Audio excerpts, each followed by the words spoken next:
Hello guys, since tapos na sila magdilig guys, so alas 2 na, try kong pumunta doon sa mga plants. Kunin ko muna yung aking gamit.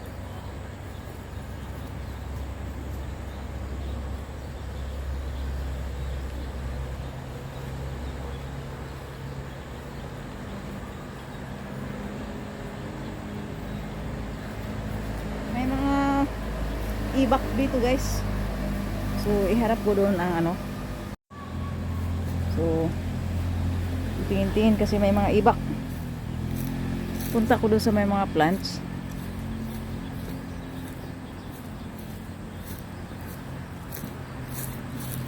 Kasi wala ko sa mood sumayaw.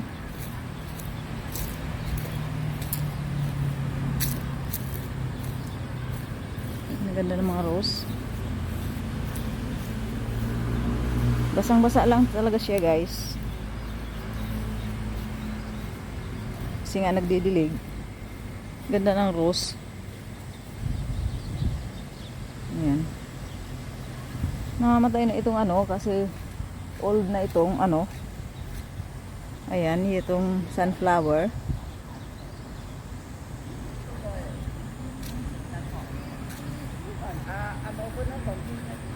Basang-basa lang talaga siya guys. Kasi nagdidilig ng mga maintenance.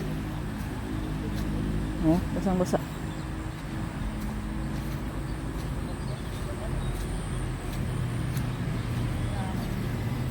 Mga plants. So tama na to.